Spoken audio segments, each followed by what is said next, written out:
Hey everyone, this is C Neha Gupta. I welcome you all on this channel. इस time पर सब लोग ही, majorly सब लोग आई वुड से, अपना लक स्टॉक मार्केट में ट्राई कर रहे हैं। तो अगर मैं अपना प्रैक्टिकल एक्सपीरियंस बताऊं तो फाइनेंशियल ईयर 2021 में हम लोग जितने ITR 1 फाइल करते थे वो ही सारे रिटर्न्स फाइनेंशियल ईयर 21-22 में ITR 2 और ITR 3 में कन्वर्ट हो गई। Reason being stock market, equity, FNO। तो आप लोगों ने जैसे कि इन्वेस्ट करना स्टार्ट किया है ड्यू टू कोविड या फिर ड्यू टू फाइनेंशियल अवेयरनेस, तो उसका इम्पैक्ट टैक्सेशन पे भी आ रहा है। तो इसी वजह से टैक्सेशन को समझना भी इम्पॉर्टेंट है और कैसे हम टैक्स को बचा सकते हैं ये उससे भी ज़्यादा इम्पॉर्टेंट है। वीडियो में आगे बढ़ने से पहले मेरी छोटी सी रिक्वेस्ट है, इस साल मुझे नेशनल टैक्सेशन अवार्ड 2022 में एज ए फैसिलिटेटर सेलेक्ट किया गया है। इट मीन्स अगर मैं जीत जाती हूँ तो मुझे गोल्ड अवार्ड मिलेगा, बट येस उसके लिए मुझे चाहिए आप लोगों का सपोर्ट और साथ में आप लोगों की वोट। तो डिस्क्रिप्शन बॉक्स में मैंने लिंक दे दिया है, काइंडली वहाँ जाके आप प्लीज़ अपना वोट दे दीजिए अगर आपकी मैंने कभी भी किसी भी वीडियो की छोटी सी भी हेल्प करी है तो। और साथ में कमेंट सेक्शन में मुझे बता दीजिए कि आपने नॉमिनेट कर दिया है।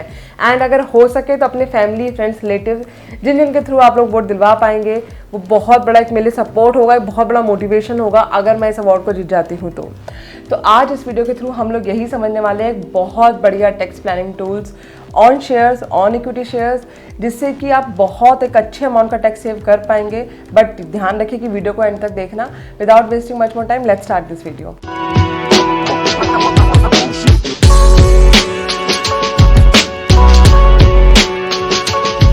वीडियो में आगे बढ़ने से पहले मेरी छोटी सी रिक्वेस्ट है, चैनल को सब्सक्राइब कर देना एंड बेल नोटिफिकेशन को भी प्रेस कर देना, जिससे कि आगे वाली नोटिफिकेशंस आपको टाइमली मिलती रहे। इस वीडियो को आज हम एक एग्जांपल के साथ समझते हैं। एग्जांपल हम अपना फेवरेट ही लेते हैं, मिस्टर आनंद। मिस्टर आनंद मेरे पास आते हैं, वो कहते हैं कि नेहा मेरी एनुअल सैलरी 50 लाख से ज़्यादा है, मेरे पास शेयर्स है 10 लाख के आसपास के, मैं नहीं चाहता उस पर मेरे को कोई कैपिटल गेन टैक्स देना पड़े, मुझे तरीका बताओ कि इस पर कैसे टैक्स बचा सकते हैं। तो आप इसको अगर इस तरीके से समझा जाए कि आपका क्लाइंट आके अगर आपसे क्वेरी पूछता है तो आप इस चीज़ पे क्या करेंगे, कैसे उसको टैक्स सेविंग बताएंगे। वेल, बहुत ही मज़ा आने वाला है इसको सुन के। और आई नो बहुत लोगों को पता भी होगा, बट अप्लाई करना आज आप इस वीडियो से सीख जाएंगे। साथ में जो लोग इनकम टैक्स में नए आए हैं उनके लिए तो ये और भी इंटरेस्टिंग होने वाला है। रीज़न बीइंग इससे आपका इंटरेस्ट बढ़ जाएगा और हो सकता है कि टैक्स को सोचने का नज़रिया आपका बदल जाए, आपको नई चीज़ें पता लगे। तो इसलिए वीडियो को एंड तक देखना। स्टार्ट करते हैं। आनंद ने जब आपको बोला कि मेरे को 10 लाख पे शेयर्स मेरे पास हैं, अब इस पर टैक्स सेव करना है, तो सबसे पहला पॉइंट हम उनसे पूछ सकते हैं कि आनंद मुझे बताओ कि आपकी फैमिली में कौन कौन लोग ऐसे हैं जिनकी कोई भी इनकम नहीं है। आनंद आपको बोलते हैं मेरे फादर, मेरे मदर एंड मेरी वाइफ, वो लोग अर्न नहीं करते, मैं ही बस अर्न कर रहा हूँ अपनी फैमिली में, और मेरे बच्चे भी अर्न नहीं करते साथ में। चलिए ठीक है, अब क्लैरिटी आ गई हमको फैमिली की, हमें पता लग गया कैसे हमें क्या क्या एक्शन में आना है। अब बात करते हैं कि अगर हम आनंद को बोलते हैं कि आनंद आप गिफ्ट क्यों नहीं कर देते इन स्टॉक्स को या इन शेयर्स को। अब आनंद के पास कौन कौन से ऑप्शंस है? पेरेंट्स, वाइफ और बच्चे। अब अगर मैं पेरेंट्स और वाइफ की बात करूं या मैं बच्चे की बात करूं तो आप इसको स्टेप बाय स्टेप समझना। जो बच्चे हैं अगर वो माइनर हैं तो अगर उनको आनंद गिफ्ट करते हैं तो क्लबिंग के प्रोविजन लग जाएंगे। आनंद जब अपने बच्चों को गिफ्ट देंगे तब तो कोई टैक्स नहीं लगेगा, बट आनंद के बच्चे जब उन शेयर्स को सेल करेंगे और उस पर जो कैपिटल गेन होगा वो आनंद के हाथ में टैक्सेबल हो जाएगा, बिकॉज वो लोग माइनर है। हमारे एग्जांपल में अभी पहला सिचुएशन माइनर चाइल्ड, तो यानी कि अगर हम माइनर चाइल्ड को गिफ्ट दिलवा देते हैं तो वहाँ पे ज़्यादा टैक्स बढ़ जाएगा, बल्कि ज़्यादा से मेरा मतलब आनंद की हैंड में ही क्लब हो जाएगी। सरचार्ज भी देना पड़ेगा आनंद को, क्योंकि आनंद ऑलरेडी सरचार्ज 50 लाख से ज़्यादा एनुअली अर्न कर रहे हैं। अब हम सेकंड बात करते हैं कि आनंद की वाइफ को अगर हम गिफ्ट करवाते हैं तो भी ध्यान रखिए कि स्पाउस के केस में भी क्लबिंग ऑफ इनकम के प्रोविजन लग जाएंगे। अब हम बात करते हैं पेरेंट्स की, जो दोनों कुछ भी नहीं अर्न करते हैं।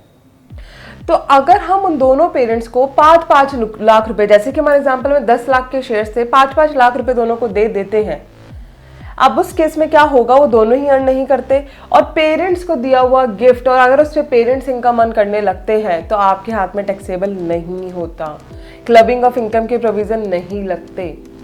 तो जब उन्होंने अपने पेरेंट्स को गिफ्ट किया 5-5 लाख का और लेट्स से उनको लॉन्ग टर्म कैपिटल गेन हो जाता है दोनों को 1-1 लाख का, तो दोनों को ही टैक्स नहीं देना, क्योंकि और आप एक काम ये भी कर सकते हैं कि आप इक्वली बांट दीजिए 3-3 लाख रुपए, तीनों को 1-1 लाख रुपए का अगर नेट गेन हो गया, आनंद को भी हो गया 1 लाख का, आनंद के पेरेंट्स को भी 1-1 लाख का गेन हो गया, टोटल 3 लाख का गेन अगर 10 लाख पे हो जाता है तो कोई भी टैक्स नहीं बना यहाँ पे, क्योंकि long term capital gain 1 lakh तक एग्जेम्प्ट है।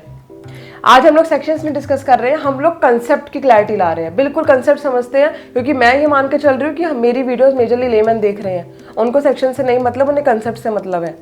तो कंसेप्चुअली क्या हुआ, अगर 10 लाख के शेयर्स में आपको दिख रहा था कि 3 लाख का लॉन्ग टर्म कैपिटल गेन होने वाला है, आपने इस तरीके से डिवाइड करवा दिया कि अब वो टैक्सेशन 0 हो चुका है। बिल्कुल क्लैरिटी आ गई। चलिए, ये तो बात होगी लॉन्ग टर्म कैपिटल गेन की। अब हम बात करते हैं शॉर्ट टर्म कैपिटल गेन की। शॉर्ट टर्म कैपिटल गेन में क्या होगा, टैक्स रेट तो सेम ही रहेगा, बट बेसिक एग्जेम्पशन लिमिट उन दोनों को मिल जाएगी, उनके पेरेंट्स को। वहां भी आप एक अच्छा खासा टैक्स अमाउंट सेव कर जाएंगे, 2.5 लाख रुपए। अगर वो सीनियर सिटीजन है तो 3-3 लाख रुपए वो लिमिट है। तो सोचिए इस सिचुएशन में कोई टैक्स बनेगा? अगर मैं अपने एग्जांपल में 10 लाख के शेयर्स पे 5 लाख का भी कैपिटल गेन समझ लूं, तब भी टैक्स नहीं बनता। तो ये तो बात हो गई लिस्टेड इक्विटी शेयर्स की। अब बात करते हैं ऐसे इक्विटी शेयर्स जो कि लिस्टेड नहीं है। तो ऐसे सिचुएशन में क्या होगा, अनलिस्टेड इक्विटी शेयर्स भी हो सकते हैं ना, जो कि यूएस में लिस्ट होते हैं, इंडिया में नहीं माना जाता। यानी कि अगर मैं बात करूँ तो NASDAQ पे भी जो शेयर लिस्ट होते हैं वो अनलिस्टेड माने जाते हैं एज पर इनकम टैक्स। तो जब मैं उन शेयर्स की बात कर रही हूँ, फॉरेन यूएस स्टॉक के शेयर्स की बात कर रही हूँ, तो वहां पे तो ऑलरेडी आपको ये बात क्लैरिटी है ही कि जब अनलिस्टेड इक्विटी शेयर्स को कोई सेल करता है, एग्जाम्पल के साथ फिर से हम अपने एग्जाम्पल पे आते हैं। आनंद के पास 10 लाख के शेयर्स थे हमारे एग्जाम्पल में, आनंद ने 5-5 लाख के अपने दोनों पेरेंट्स को दे दिए। शेयर 24 महीने से पहले के लिए हुए थे, यानी कि शॉर्ट टर्म थे।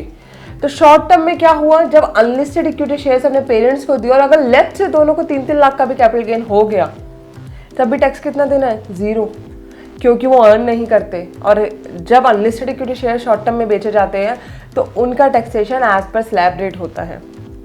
टैक्स 0 कर दिया आपने उनका। तो यही मेन पॉइंट था कि जहाँ पे आपने टैक्स 0 कर दिया 6 लाख के कैपिटल गेन पे, वहीं अगर अनंत 6 लाख के कैपिटल गेन को टैक्स देता तो कहीं ना कहीं 37% टैक्स भी सरचार्ज दे रहे होते। अगर मैं रफली 40% भी बोलूँ तो 6 लाख का 40% 2.5 लाख रुपए, 2,40,000 रुपये जितना वो टैक्स दे रहे होते। तो बहुत अच्छी प्लानिंग्स के साथ अगर आप चल रहे हैं ना, तो बहुत अच्छा अमाउंट का टैक्स सेव कर सकते हैं आप लोग। ये बहुत बढ़िया टैक्स प्लानिंग टूल है। आप जब भी इनकम टैक्स को समझे ना, आप स्टूडेंट हैं, आप लॉयर हैं, आप CA हैं, आप प्रैक्टिस कर रहे हैं, आप कुछ भी कर रहे हैं, आप मैं कहती हूँ खुद से इन्वेस्ट कर रहे हैं, ये वीडियो आपको बहुत हेल्प करेगी टैक्स प्लानिंग करने में। जितना हो सके इस वीडियो को भी शेयर करें और जितना हो सके चैनल को भी सब्सक्राइब करें। एंड अगर आपकी कोई क्वेरी है तो मुझे कमेंट सेक्शन में जरूर बताएं। मिलती है नेक्स्ट वीडियो में। Till then.